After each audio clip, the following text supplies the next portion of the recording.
I often receive school classes or other groups in the mosque and try to explain a little bit about Islam. And usually I start with the hadith of when Jibreel comes to ask the Prophet these three questions of Islam, Iman and Ihsan. And then he asked about the Qiyamah, the day of rising or the judgment day, and the signs of it. And I try to explain these first three aspects of Islam, but I always get stuck on the second tenet of faith, the Malaika, the angels. I can describe the other things quite easily, but I have to say after 40 years as a Muslim, I'm still really, I don't understand this thing about the angels.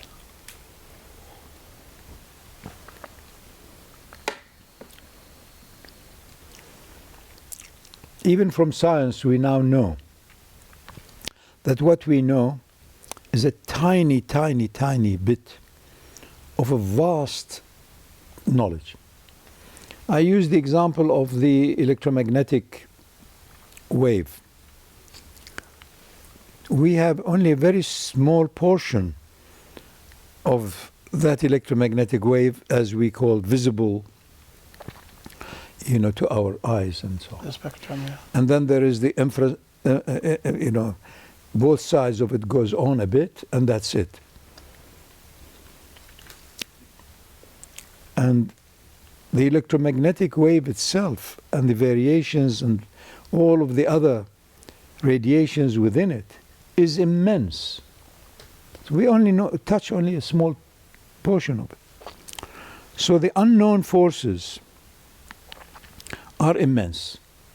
What touches us are, according to the old traditions and cultures, were called the lower angels. These are forces or powers in the unseen, but they do things. You only need to look at the miracle of how insects procreate or fly or this or change according to the season. You can only look at a baby walking.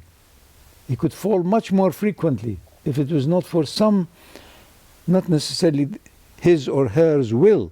It's like as though suddenly there's where the seen and the unseen meet. So these powers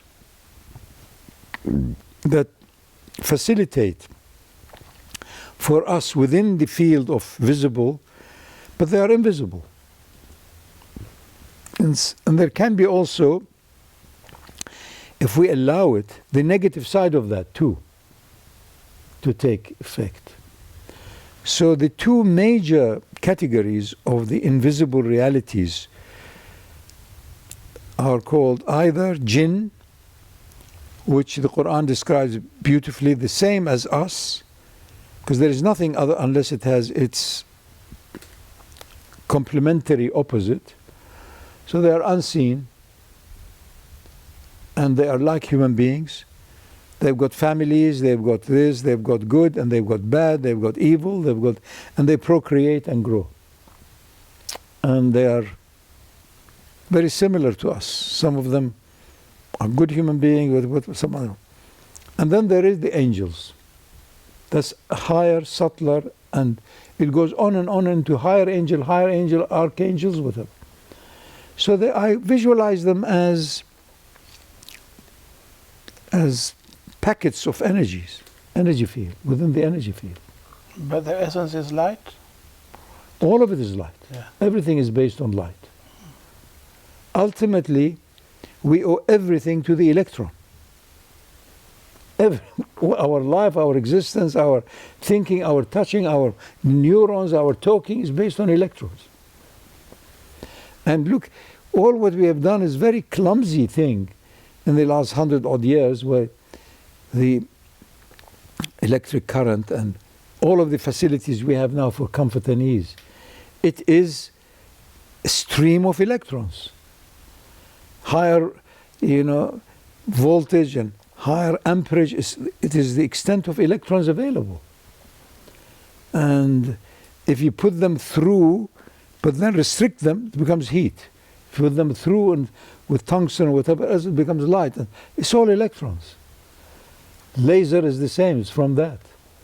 So electron is the foundation of much of the secret of our existence can be resolved if we reflect more, know more, and discuss more the electron.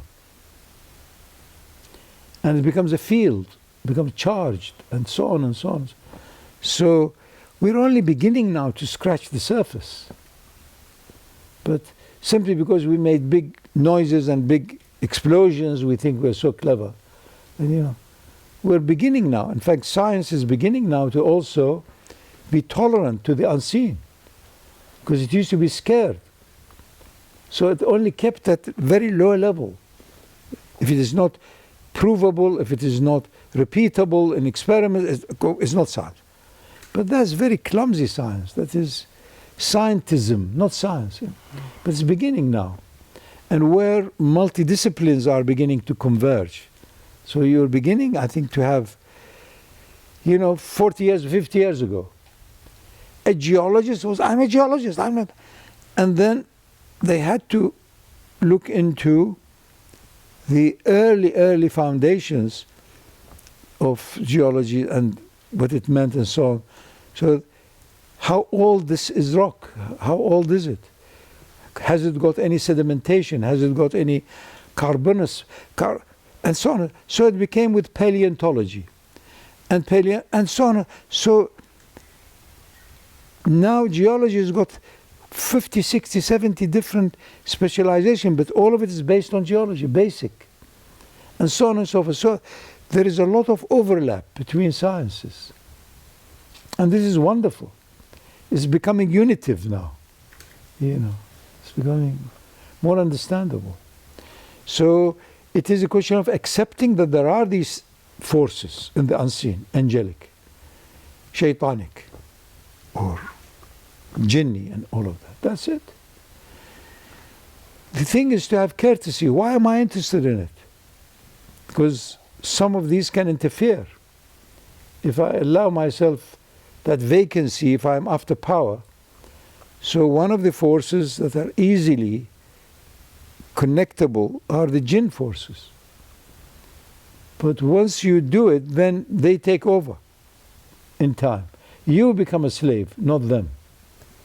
Because they are cleverer and more subtle and unseen. And they are smoke and fire.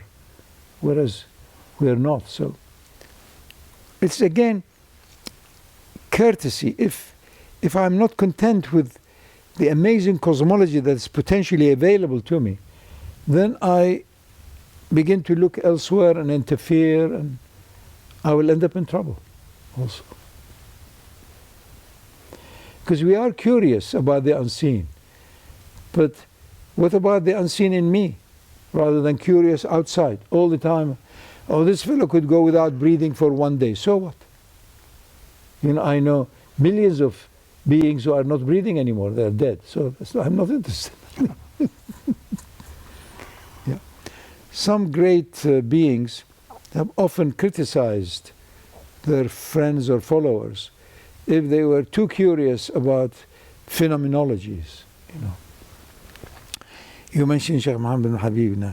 He apparently said even if there is a man coming flying in and flying out, I'm not curious. So what? It's not. I remember once with Chinmaya, we were crossing some river, and there were few young men with a steel tub that you have to sit in and cross. There were crocodiles around. So you pay them ana at that time, I don't know. So and they said there was a man who came the other day, he just walked on the water. So they were trying to see his reaction. He said, well, he spent a lifetime practicing to walk on water. I would rather sit in your tub and pay you, you benefit, I benefit, rather than have a lifetime just to be able to walk on water. I walk on earth. It's curiosity. We love power because, in truth, we are in love with the all-powerful in us. So that's it. It's again acceptance, and that is Islam. Accept. What you are, what you have, potentially is beyond limit. So isn't that enough for you? All the time curious, what do they do, what do they say? No. It's a confession that I'm not happy. It's a confession that the potential I'm given already by birth, I am not aware of it. I'm not pursuing it. And once you know that the whole thing is under perfect governance, seen and unseen, jinn, all of that, then it's not my concern. So what? There is perfect governance at all times in every place. So if I'm planning, hoping, praying to be in tune with that perfect governance, then it doesn't matter I'm living longer, shorter. Even when in deprivation, if I have very little, I say there's very little.